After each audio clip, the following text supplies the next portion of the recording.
Has anybody else noticed that Denzel Washington seems to be a little cranky these days? He's been all over the place doing interviews to promote his new movie, Highest to Lowest, with Spike Lee. I've seen it twice. I enjoyed it a lot more the second time than the first time, but this ain't no movie review. This is about what I think is going on with Denzel and what goes on with all men, especially black men who are successful as they start to get a little bit older here. Um, it's a little comical to see like his carriage has gotten. He's always had a little surly undertone to him that's been part of his appeal, but sometimes he looks like he's on the verge of anger, like strictly snapping necks. He looks like he's been dressing like the Equalizer a lot in interviews, I've noticed. And he looked like he's about to put in some Equalizer work sometimes with the questions he's being asked or the issues that come up. His willingness to just fully body slam certain individuals or areas of public life is a little different. He's always been a serious man, which is, I think, the reason why he holds the status that he holds in our community, because he found a way to be at the absolute top of the arts and entertainment world without, to our knowledge, compromising himself or his image as a serious, self-respecting black man. And all that has always been there. But lately, he looks like he wants to kick ass. And why is that? Of course, I don't know the man and I ain't a shrink, but I'm about 2 decades away from where he's at in his life right now in terms of age and general position. But I will never know the wealth and influence that he enjoys. But I think I can relate somewhat because I see it happening to myself. I think that he's a little frustrated and pissed off by having accomplished so much and played at a high level for so long, only to see the general state of affairs in the country and with our people in particular being what it is. That man has given millions and millions of dollars over decades to support a wide variety of causes, some public that everybody knows and some that have been private that only he and a few people would ever know. But after having done all of that and performed perfectly, you look around and you see men far inferior to him having greater outsized influence, some of them from the same town that he calls home. Now, I know he's from Mount Vernon, but I believe he's been a New York City resident for a long time. These guys know Donald Trump more than the rest of us do. And a lot of them were telling people he wasn't shit a long time before he ever ran for office. They thought very little of him, and they were amused by the fact that people who weren't from New York seemed to put this guy on a pedestal. But it's not just about Donald Trump. It's broader than that. I think that the realization that one black man's absolute brilliance and success and generosity is only going to accomplish so much is probably a bit of a downer. Now, mind you, I'm not in the man's head. I can't be there. I don't know. But judging from having observed him a lot over the years and been a big supporter of his work, and listen to interviews and get to feel like I know where he's coming from as a man, or at least what he wants to put to the world. He would like to see us being black folks a lot further ahead or better positioned than I think he perceives us to be. And I get that. I myself can see as I've gotten older, my patience has started to thin out a little bit in different areas because you start to see the limitations of your own powers, even if you've done things well. Again, we're in very different weight classes, but, I understand recognizing that, man, when I check out of here, I'm not certain that the things that I've done will have changed foundationally anything about this, which does raise the larger question. Denzel just got his became an ordained minister not too long ago. And I believe I've heard him mention that he at some point would pastor his own church, which puts a little bit of a spiritual spin on this thing.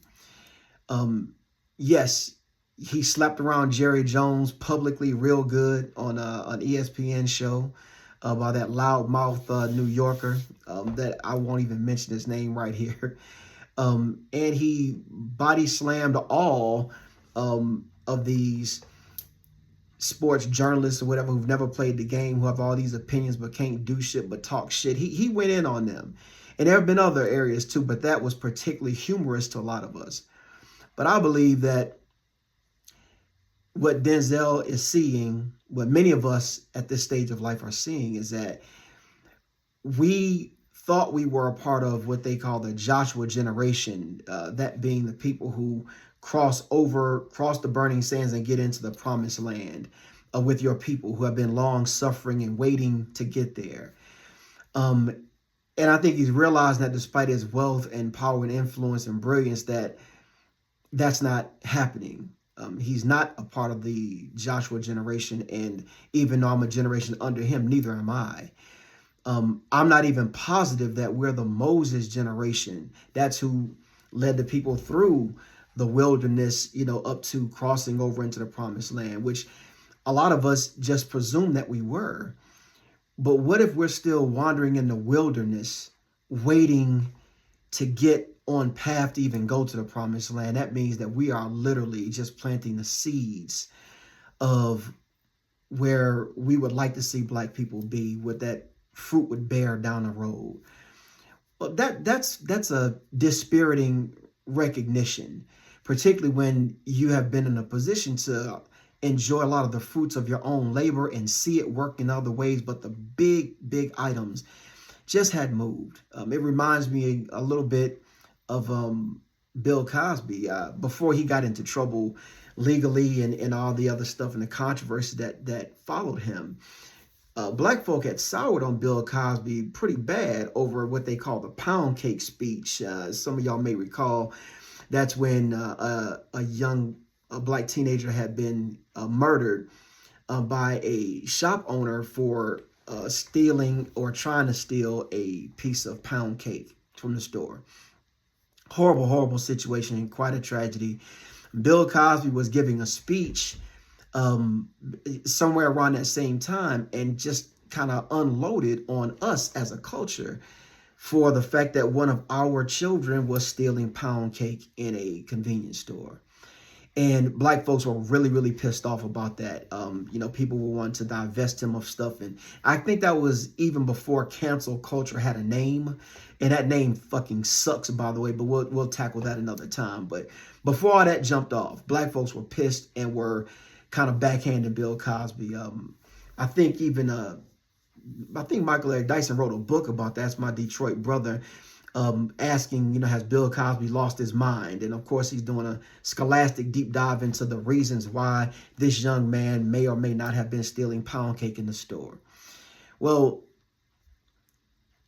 when a man has given millions and millions of dollars over decades to see certain things happen and get better, and then they get confronted with that, when they're already old men tend to slip and just say stuff. That's what you get. And the truth of the matter is Bill Cosby was right to interrogate the culture. That's something that we always have to do. We are the guardians of that. We control that. We control so little in this world that the things that we do control, we kind of need to do it right. And one of them was not making excuses for avoidable bad behavior. And isn't just blaming an individual kid or an individual actor. It's about us as a group. And I know we don't like to hear that shit a lot, but I kind of think that, not that Denzel is going to cut loose with a pound cake speech. I don't think that. But I think that he's feeling that energy right now. I certainly hope that, I'm wrong that he's not feeling good about what he's done and what he's continuing to do. Because I hope he changed his mind about retiring. The dude clearly still has his fastball in the movie. I enjoyed it a lot. But I will say that the older he gets, there's so many really good Denzel Washington impersonators out there that sometimes he starts to sound like them doing him or whatever. That's not his fault that, he's that well known that a bunch of people make their living mimicking him. But anyway, that's my take on it. And I hope that my own awareness of that dynamic helps me to avoid making pound cake speeches or whatever have you in my little corner of the world where I have influence and control, that I don't lose sight of the things to enjoy and plugging into that. Because the reality is we're probably a long way from getting to where we want to get to. And I think that we can all agree that the end game is for Black Americans to be full equity partners in the American enterprise, that we are marginalized in no way in public or private life, that our children will have the same benefit of nepotism, favoritism, and every other kind of ism that has disadvantaged us all the way up until now. And that actually is kind of a theme in the movie too. So if you haven't seen the movie, go ahead and see it again. This ain't no movie review, but I do think it's well worth your time and your money to check it out. That's my take. Peace.